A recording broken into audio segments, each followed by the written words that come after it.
Good morning students. हमने Kirchhoff's rule दोनों पढ़े थे और दोनों के न्यूमेरिकल्स किए थे। काफ़ी सारे न्यूमेरिकल्स किए हैं, शायद यहाँ पर लिखा हुआ है नंबर 8, तो लगभग 8 न्यूमेरिकल तो करे ही है। और मैं सोच रहा हूँ कि कुछ और न्यूमेरिकल करा देते हैं तो आपकी और प्रैक्टिस हो जाएगी। ठीक है भाई, तो कुछ और न्यूमेरिकल्स हम आगे ले लेते हैं। तो मैं सोच रहा हूँ कि एनसीईआरटी के कुछ न्यूमेरिकल्स हैं, अच्छे न्यूमेरिकल्स हैं, उनको ले लेते हैं। ठीक है, तो सबसे पहले मैं एक न्यूमेरिकल और लिख रहा हूँ। ये एनसीईआरटी न्यूमेरिकल है, आप अपनी बुक में भी देख सकते हैं। और ये मेथड सबके अलग अलग हो सकते हैं, मेथड डिपेंड नहीं करता, पर मैं आपको ये बता रहा हूँ कि जो किरचॉफ्स रूल जो हमने बताया वो आपने सही से अप्लाई करना है। काफ़ी बार ऐसा होता है, जैसे कि मैंने आपको साइन कन्वेंशन पढ़ाई किरचॉफ्स करंट रूल के अकॉर्डिंग भी और किरचॉफ्स वोल्टेज रूल में भी, दोनों में जो साइन कन्वेंशन पढ़ाए, तो आपकी बुक से साइन कन्वेंशन थोड़े से डिफरेंट हो सकते हैं। तो आपने ये नहीं समझना है कि सर ने गलत पढ़ा दिया या उल्टा पढ़ा दिया, ऐसा नहीं है। Sign convention man to man vary करता है, सभी अपने अपने तरीके से साइन कन्वेंशन बताते हैं। अगर आप अलग अलग बुक्स पढ़ेंगे, अलग अलग टीचर से पढ़ेंगे, तो साइन कन्वेंशन उनके सभी के डिफरेंट डिफरेंट हो जाएंगे। पर जो आप एक बार साइन कन्वेंशन याद रखते हो उनको अच्छे से याद करिए और उन्हीं साइन कन्वेंशंस को ही आप फॉलो करिए। समझ आ गया भाई? तो देखिए, मैं एक एनसीईआरटी का न्यूमेरिकल मैं आपको बता रहा हूँ। यहाँ पर 8 न्यूमेरिकल हो गए थे, तो न्यूमेरिकल नंबर 9 लिख देते हैं। तो यहाँ मैं एक डायग्राम बना रहा हूँ। सबसे पहले तो मैंने कहा ये ए पॉइंट है, यहाँ सबसे पहले एक सेल जुड़ा हुआ है, 10 वोल्ट का सेल है। इसके आगे एक रेजिस्टेंस है, ये रेजिस्टेंस 1 ओम है। उसके बाद यहाँ पर एक टर्मिनल आ जाता है। टर्मिनल से ऊपर देखा जाए तो एक और रेजिस्टेंस यूं इस तरह से कनेक्ट है। ठीक है, और इससे नीचे भी एक रेजिस्टेंस कनेक्ट है।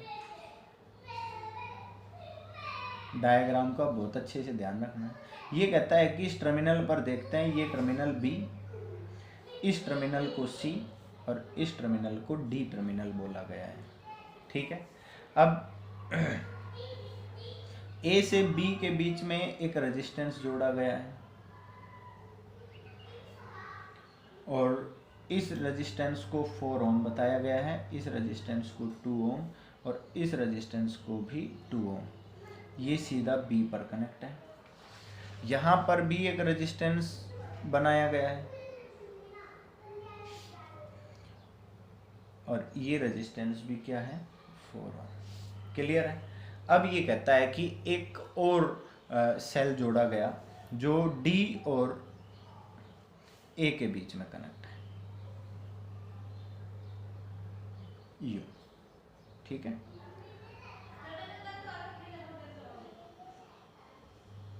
ये पॉजिटिव, ये नेगेटिव, 5 वोल्ट। समझ आ गया? अब ये कहता है कि determine the current in each branch of the network, find current in each branch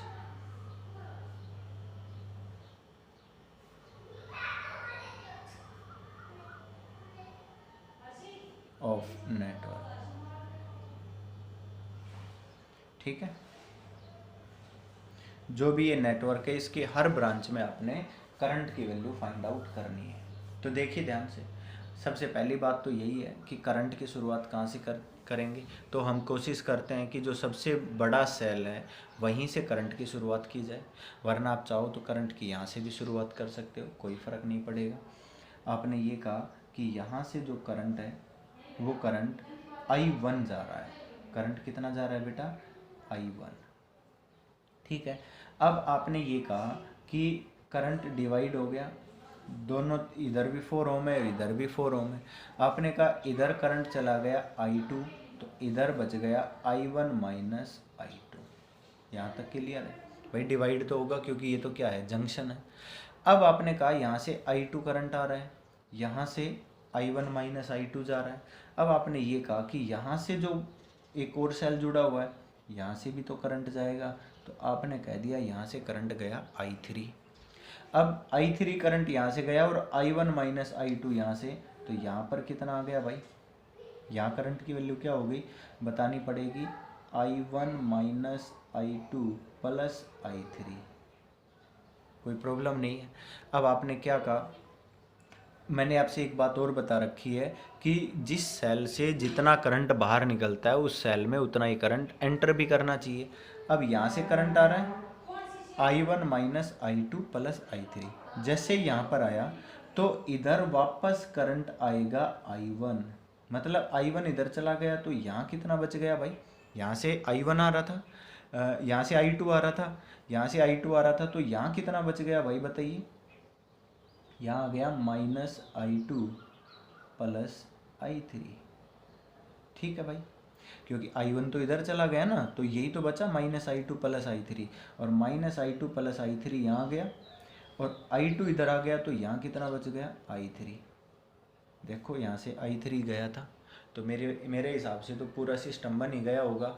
अब हमने I1 I2 I3 की वैल्यू फाइंड आउट करनी है, तो हर ब्रांच के अंदर हम करंट फाइंड आउट कर सकते हैं। मेरी बात समझ आ गई। हमने इस cell A B C D और इस पॉइंट को मैंने E पॉइंट कह दिया, सेल को E कह दिया, तो हमारी एक लूप बन जाएगी। सिंपल सा मतलब ये है। तो सबसे पहले जब हम इसका सॉल्यूशन करेंगे, तो सॉल्यूशन का जो सबसे पहला तरीका होगा वो हमने सबसे पहले एक लूप लेनी है। ठीक है, तो सबसे पहले लूप ABCA ले लेते हैं। ठीक है, इसको मैं फर्स्ट लूप, इसको मैं सेकंड लूप और इसको मैं थर्ड लूप ये बोल देता हूँ। समझ आ गया। तो जितनी हमारे पास लूप बनेंगी तो उतनी ही हम लूप ले लेंगे। ठीक है, छोटी छोटी लूप ले लेते हैं। आप अगर ये कंप्लीट बड़ी लूप लोगे तो इन तीनों का सम करोगे तो बड़ी लूप का ही आ जाएगा। तो मेरे हिसाब से लेने की कोई ज़रूरत नहीं है, क्योंकि हमारे पास I1 I2 I3 तीन करंट है, तो तीन इक्वेशन बनानी है, तो तीन लूप ले लो, सफिशिएंट रहेंगी। देखिए ध्यान से, टेकिंग लूप फर्स्ट, पहली लूप का नाम बताइए, ABCA लिख दूँ, ABCA। अब A से B चलो भाई, सबसे पहले आप कहोगे करंट मिला, नहीं भाई, करंट का कोई रोल नहीं होता है लूप के अंदर। लूप के अंदर पोटेंशियल का रोल होता है, और पोटेंशियल जहाँ रेजिस्टेंस और सेल मिले वहाँ पर रुकना है। तो सबसे पहले हम अगर आगे गए तो 4 ओम रेजिस्टेंस मिला, तो हमने क्या कहा, resistance multiply by current. Current कितना है, I1 माइनस I2। यहाँ तक कोई प्रॉब्लम है? ठीक है। अब देखो हमारी जो लूप की डायरेक्शन और करंट की डायरेक्शन सेम है, तो क्या लगाना है, माइनस। अब 4 ओम के आगे कुछ भी नहीं है, फिर B से नीचे आ जाओ, एक 2 ओम जुड़ा हुआ है। अब करंट की डायरेक्शन और हमारी लूप की डायरेक्शन दोनों सेम है, B से C है, तो भी फिर माइनस लगाना है। 2 इंटू करंट कितना है भाई, I1 minus I2 plus I3 हो गया। अब आगे देखो, अब C से A की तरफ जाना है, तो 1 ओम रेजिस्टेंस आया। अब लूप की डायरेक्शन और करंट की डायरेक्शन सेम है, तो अगेन माइनस लगाओ। I1 करंट है, मल्टीप्लाई बाई 1। अब यहाँ से आगे गए तो यहाँ एक सेल आ गया। सेल कितने वोल्ट का है, 10 वोल्ट का है, और नेगेटिव से पॉजिटिव जंप करोगे तो क्या हो जाएगा, प्लस 10 इज इक्वल टू 0। ठीक है, सॉल्यूशन करिए इसका, -4I1 minus minus plus 4I2 minus 2I1 माइनस माइनस प्लस 2I2 minus 2I3 minus I1 plus 10 is equal to 0। देखो ध्यान से, क्या आ गया हमारे पास, ये 4I1 2I1 और I1, तो कितना आ गया, माइनस ऑफ 7I1 हो गया, 4I2 2I2 6I2 बस, प्लस 6I2। उसके बाद I3 है कहीं, हो चुका, -2I3 इज इक्वल टू -10 लिख दें, तो क्या हो जाएगा, 7I1 minus 6I2 plus 2I3 is equal to 10। Equation number first. कोई प्रॉब्लम है? एक लूप से हमने एक इक्वेशन निकाल दी।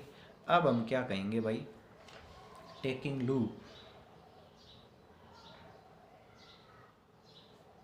सेकंड।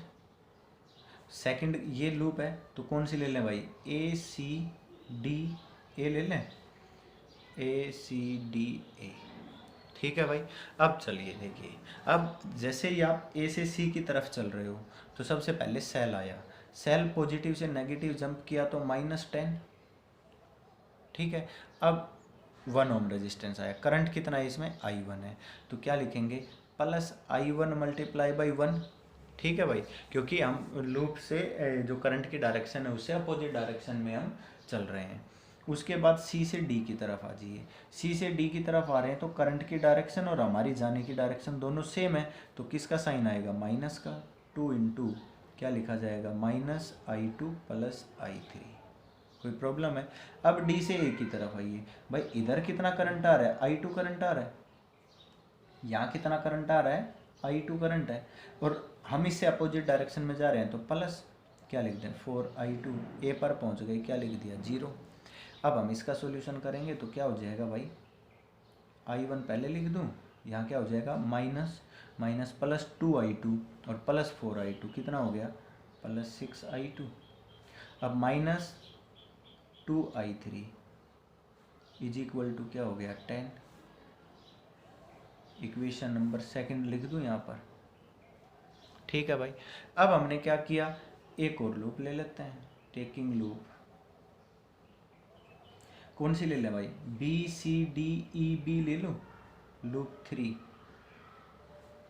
BCDEB।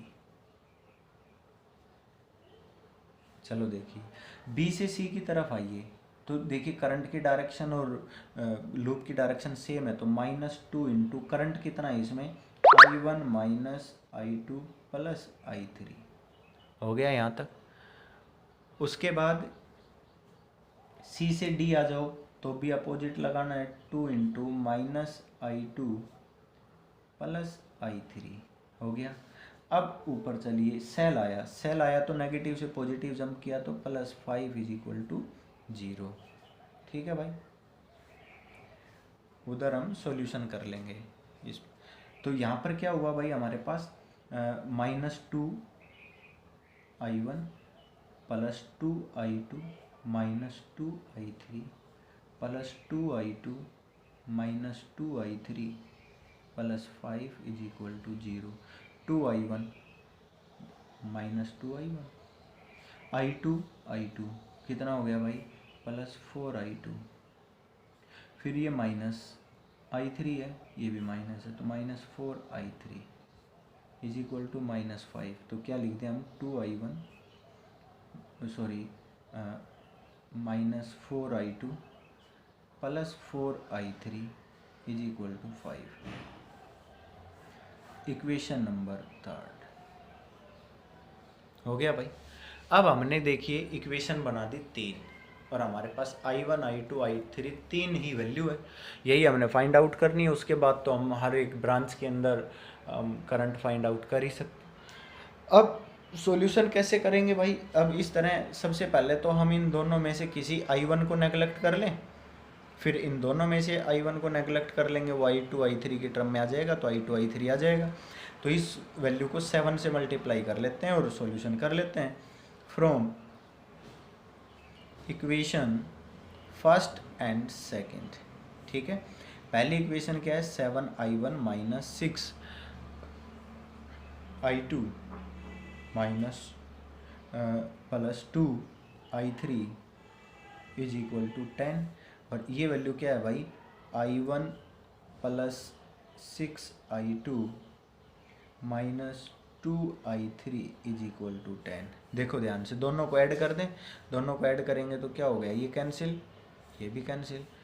ठीक है भाई, क्या आ गया हमारे पास, 8I1 = 20, और यहाँ से हमने I1 = क्या निकाल दिया भाई, 20/8 मीन्स 5/2, मीन्स हम क्या लिख सकते हैं, 2.5 एम्पियर, 2.5 एम्पियर। ये हमारे पास I1 आ गया। बेटा अब काफ़ी इजी हो गया, इसमें तो ये दोनों ही कट गए। अगर ये दोनों कैंसिल नहीं होते, किसी कारणों से दोनों कैंसिल नहीं होते, तो हम किसी एक को नेगलेक्ट करते, जैसे I3 को।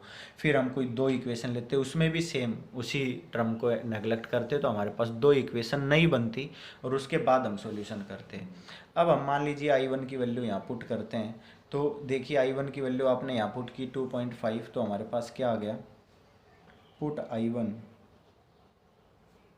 is equal to 2.5 ampere in equation second and third.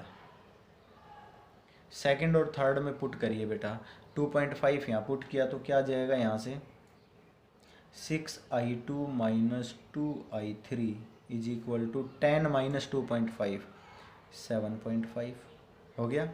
ये आपके पास इक्वेशन नंबर 4। इसमें पुट करते हो तो ये क्या हो जाएगा भाई, थर्ड के अंदर -4I2 plus 4I3 is equal to 5 minus, ये 2.5 यहाँ पुट करोगे तो क्या हो जाएगा, 2.5 पुट करेंगे तो 5 उधर जाएगा 0। अब हम क्या करेंगे भाई, हम एक काम कर लेते हैं, यहाँ से भी किसी एक को नेगलेक्ट कर लेते हैं। ये इक्वेशन नंबर 5 हम लिख देंगे फ्रॉम इक्वेशन 4 एंड 5। फोर्थ और 5 मैंने इसको 2 से और इसको 3 से मल्टीप्लाई कर लेता हूँ। ऊपर वाली को 2 से मल्टीप्लाई करेंगे तो 12I2 minus 4I3 is equal to 15। इसको 3 से मल्टीप्लाई करेंगे तो क्या हो जाएगा, -12I2 एंड ये क्या हो जाएगा, plus 12I3 is equal to 0। Add कर दें तो ये कितना बचा भाई, 8I3 is equal to 15, I3 is equal to आ गया 15/8 एम्पियर। ठीक है भाई, क्लियर है। अब उसके बाद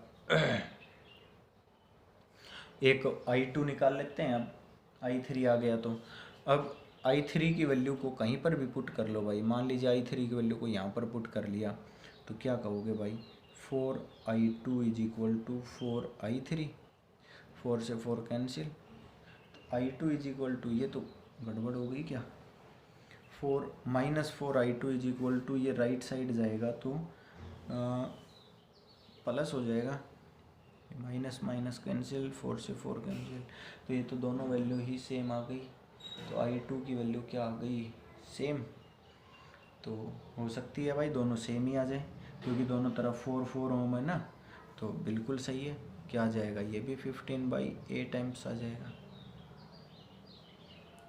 ठीक है भाई, तो ठीक है भाई, ये तो हमारे पास सर्किट हो गया। अब तो हमें कुछ आगे शायद कुछ लगाने की कोई ज़रूरत ही नहीं है। आगे तो भाई आपने इसका सॉल्यूशन करना है कि कौन सी ब्रांच में कितना है। यहाँ I1 माइनस I2 है, I1 आपके पास है 2.5, माइनस I2 कर दीजिए, इसमें उतना चला जाएगा, I2 इधर बता दिया, I1 इधर बता दिया। तो हर एक लाइन के अंदर जितना जितना करंट जा रहा है वो आप शो कर दीजिए। आपने करंट तो हर ब्रांच में फाइंड आउट कर ही दिया। तो मेरा कहने का मतलब ये है कि हमें लूप रूल और करंट रूल ये लगाने आने चाहिए। ये अगर हम दोनों अप्लाई कर सकते हैं तो हम इजीली इनका सॉल्यूशन कर पाएंगे। चलो, पिछली क्लास में हमने कुछ और भी पढ़ा था, जैसे कि मैं आपको बता दूं, पिछली क्लास में हमने एक सर्किट पढ़ा था, वो भी एनसीईआरटी सर्किट है, वो मैंने बताया था और उसका सॉल्यूशन मैंने सिमेट्री मेथड से कराया था, जिसमें आप डायरेक्ट सॉल्यूशन कर रहे थे। पर यहाँ पर सिमेट्री मेथड नहीं, मैं कहता हूँ कि किरचॉफ्स रूल लगाना है। मैं आपसे ये कह रहा हूँ, जैसे कि मान लीजिए आपसे ये दे दिया जाए, देखिए ये भी एनसीईआरटी न्यूमेरिकल है।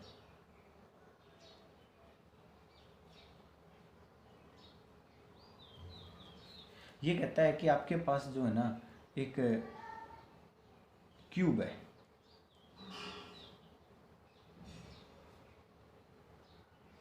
आपके पास एक क्यूब है, क्यूब यहाँ बना देता हूँ कि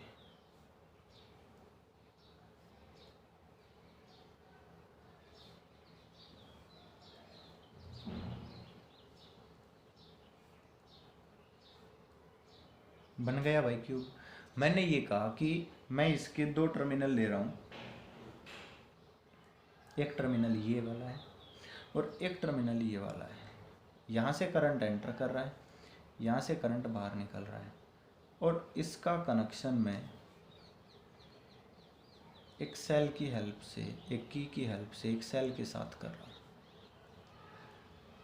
ठीक है, अब क्वेश्चन क्या है ये समझ लो पहले। तो ये कहता है कि ए बैटरी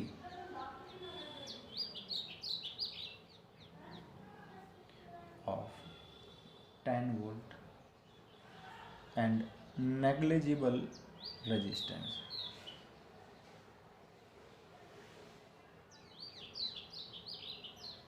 इस बैटरी का अपना कोई रेजिस्टेंस नहीं है, इज कनेक्टेड, और मैं तो ये कहता हूँ कि नेग्लिजिबल रेजिस्टेंस को नेग्लिजिबल इंटरनल रेजिस्टेंस बोलिए, जो इसके अंदर का रेजिस्टेंस है, is connected across diagonally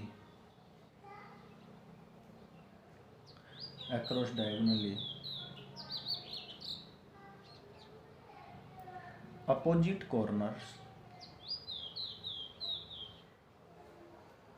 of a cubical network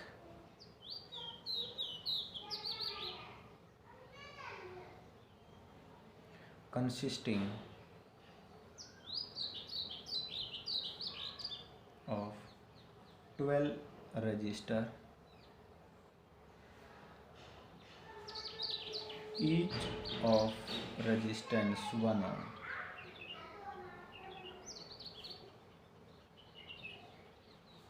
Find R equivalent and I along each edge of Q। ये NCERT न्यूमेरिकल है।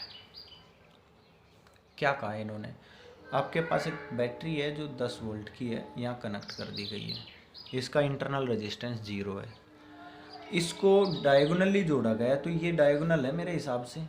अगर मान लीजिए आप नेटवर्क का नाम भी लिखना चाहते हैं, अगर आप नेटवर्क का नाम लिखते हो तो मैंने कहा कि ये क्या है, A B C D E,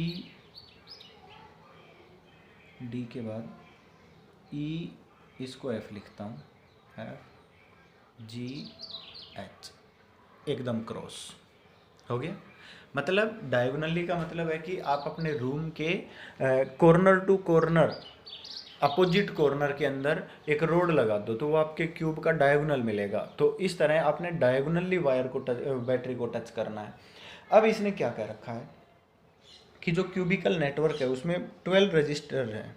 अब आप एक बात ध्यान से देखिए, आप इसकी अगर एज देखते हो 1 2 3 4 5 6 7 8 9 10 11 12, अरे हो गए कि नहीं भाई, 4 ये फेस 4 वो फेस और 4 ये वाली। देखिए 1 2 3 4 5 6 7 8 9 10 11 12, समझ गए। अब इसका मतलब मैं आपको ये बताना चाहता हूँ कि हर एक ये जो वायर है इसमें 1 ओम है, इसका रेजिस्टेंस 1 ओम, हर एक का रेजिस्टेंस कितना है, 1 ओम है। जैसे कि हम R लिखते थे ना पहले, इस तरह इन सभी का क्या है, 1 ओम है, A to Z हो गया। टोटल काउंट कर सकते हो आप, 12 रजिस्टर हो गए, सभी का जो रेजिस्टेंस है वो 1 ओम है। अब इसी तरह से आगे ये क्या कहता है कि आर इक्विवेलेंट फाइंड आउट करना है। तो पिछली बार तो आपने ये कहा था कि भाई यहाँ से सिमेट्री होगी तो एक ये पॉइंट होगा, डी एफ पॉइंट होगा और बी पॉइंट होगा, ये तीनों हम कनेक्ट कर देंगे। उसके बाद कौन कौन से पॉइंट होंगे, या सी पॉइंट होगा, ई पॉइंट होगा, जी पॉइंट होगा, ये भी सेम पोटेंशियल पर होंगे, इन तीनों को कनेक्ट कर देंगे और हम सिंपल तरीके से फाइंड आउट कर देंगे। तो ये तो हम पहले भी आपको समझा चुके हैं, पिछले वीडियो में भी हम आपको बता चुके हैं, पर अब हमने उसका यूज नहीं करना। मैं यहाँ पर कहता हूँ कि किरचॉफ्स लॉ लगा के दिखाओ आप।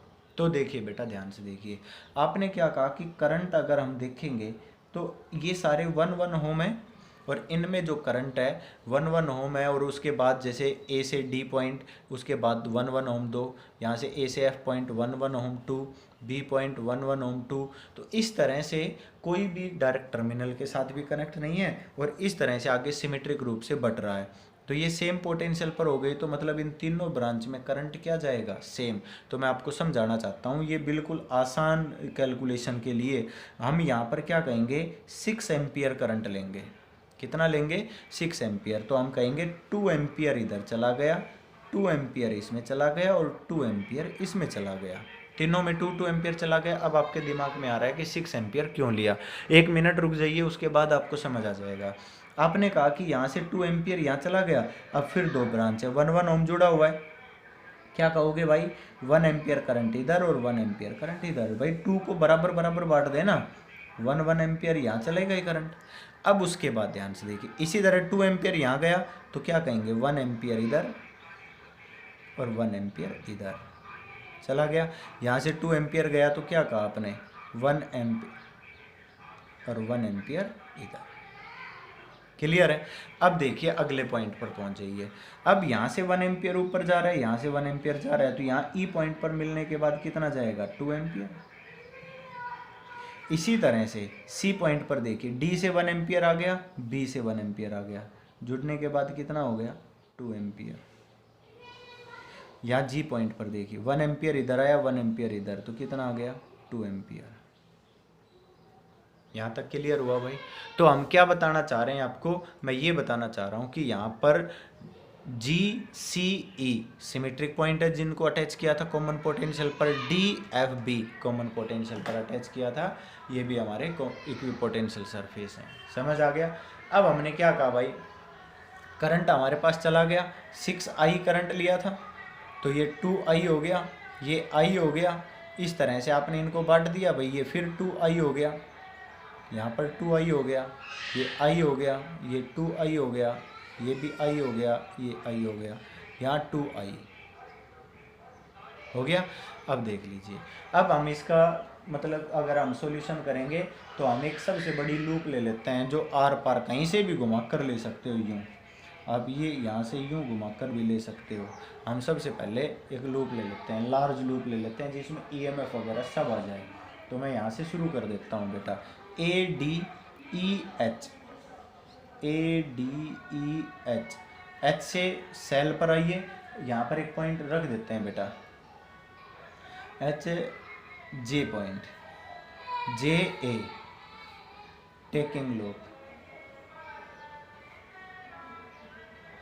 ये लूप ले रहे हैं। समझ आ गया भाई। अब यहाँ से चलो A से चलिए, ये रेजिस्टेंस 1 ओम है, करंट कितना है, 2I। तो भाई डायरेक्शन में चल रहे हैं, तो -2I मल्टीप्लाई बाई 1 ओम हो गया। अब आगे चलिए, यहाँ करंट के डायरेक्शन में चल रहे हैं, करंट के डायरेक्शन में चल रहे हैं, तो फिर माइनस का साइन, माइनस बार लगा लीजिए।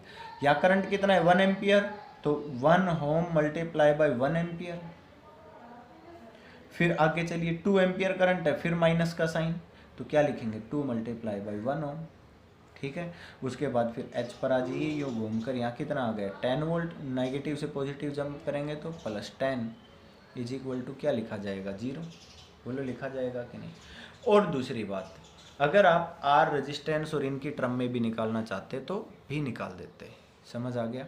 हम क्या कर देंगे भाई, आपने कहा कि जो आप रेजिस्टेंस ले रहे हो या किसी भी लूप के अंदर जो आप रेजिस्टेंस लेकर चल रहे हो, जो आप R की वैल्यू पुट कर रहे हो, तो मेरे हिसाब से यहाँ से आप वैल्यू भी निकाल सकते हो।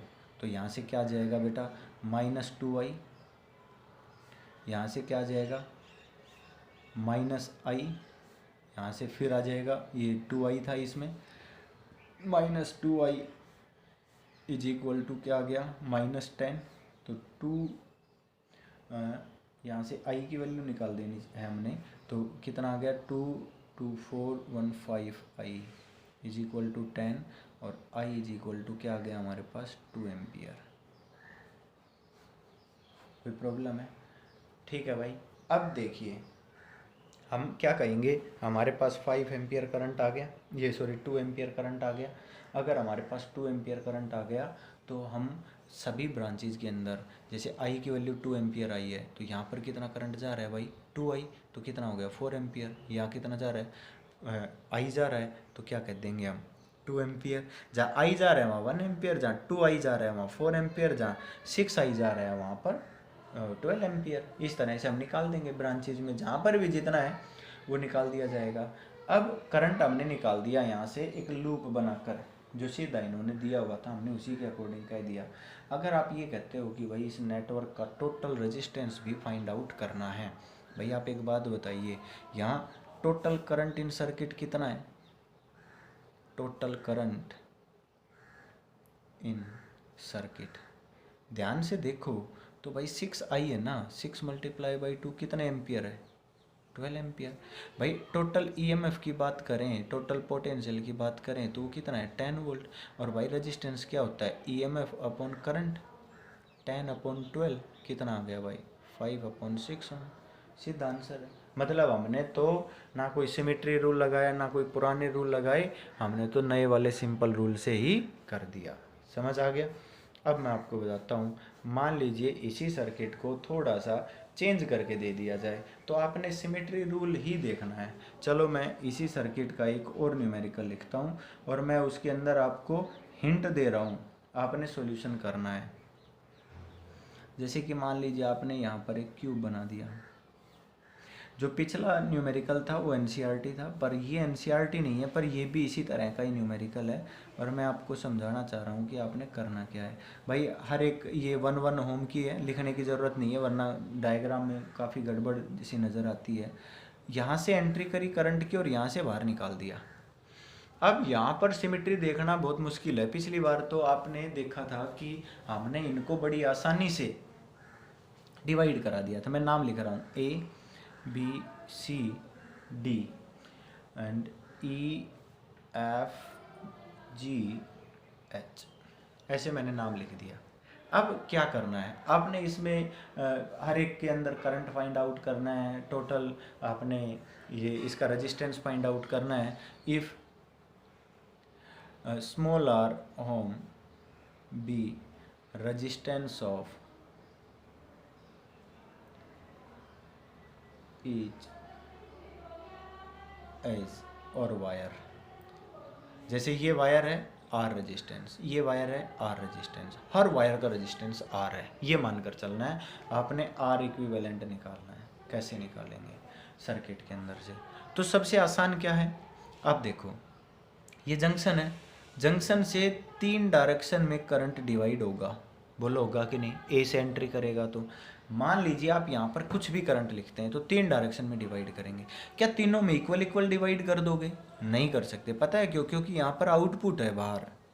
आप यहाँ से डी की तरफ जाओ, यहाँ से ई की तरफ जाओ तो ई और डी मेरे हिसाब से दोनों सेम पोटेंशियल पर आ जाएंगे। क्यों? क्योंकि डी पर देखने के बाद ये डायरेक्ट ऊपर जा रहा है, ये भी यहाँ आगे डिवाइड कर रहा है, तो ये दोनों यहाँ ब्रांचेज मिल गई और ये एक ब्रांच इधर आ गई, इसकी एक ब्रांच इधर आ गई, और फिर बाद में जाकर ये डायरेक्ट एक एक से यहाँ मिल रहे हैं। मतलब डी और ई किस पर है? सेम पोटेंशियल पर है, जो हमने पहले भी सिखाए थे, जो सॉल्यूशन करने का तरीका हमने बताया था।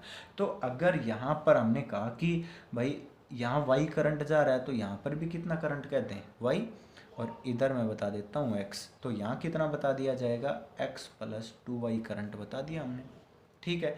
अब यहाँ से करंट बटा, तो करंट अगर यहाँ से बट गया तो इस डायरेक्शन में और इस डायरेक्शन में बटा है, क्योंकि ये भी जंक्शन है।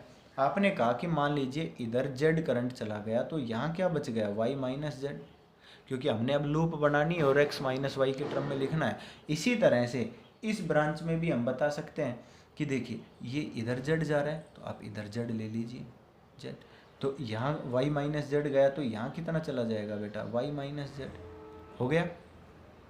अब इस ब्रांच से ऊपर y माइनस जेड और इधर भी y माइनस जेड, तो इसमें कितना आ गया भाई? 2 इंटू वाई माइनस जेड। बोलो आ जाएगा कि नहीं?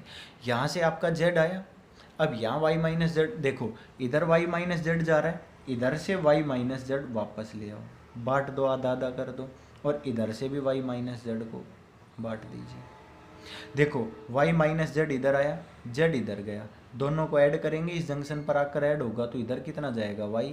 ध्यान से देखो इधर से ऊपर y गया था, नीचे कितना आया? y आया। यहाँ से जेड जा रहा है, यहाँ वाई माइनस जेड, दोनों को ऐड करेंगे तो कितना जाएगा वाई। तो वाई यहाँ से वाई जा रहा था, यहाँ से वाई। देखो सिमेट्री बन रही है कि नहीं पूरे सिस्टम के अंदर। इस तरह की सिमेट्री आपने बनानी है। यहाँ से एक्स आ गया, यहाँ से वाई, यहाँ से वाई, तो यहाँ कितना आ गया एक्स प्लस 2y। और अब आपने क्या करना है, किरचॉफ्स रूल लगाना है और एक्स वाई जेड की वैल्यू फाइंड आउट कर देनी है।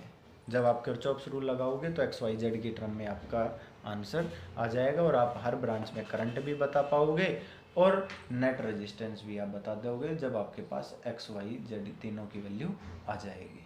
समझ आ गया भाई। क्योंकि potential difference is equal to क्या कहोगे, net resistance multiply by current कहोगे कि नहीं भाई। और करंट आपने क्या ले लिया एक्स प्लस 2y और एक्स और वाई की वैल्यू आपने फाइंड आउट कर ली तो आर इक्विवेलेंट भी आ जाएगा। समझ आ गया भाई। अब देखिए ध्यान से, हम क्या कह रहे हैं, मान लीजिए आपसे ये कह दिया जाए कि इसको हटा दें तो क्या होगा भाई। अगर आपने इसको हटा दिया तो केवल x हटा दो, 2y करंट भेज दो, बस 2y करंट गया, y इधर और उसके बाद पूरी ब्रांच सेम। अगर आपने ए बी वायर को हटा दिया तो ठीक है।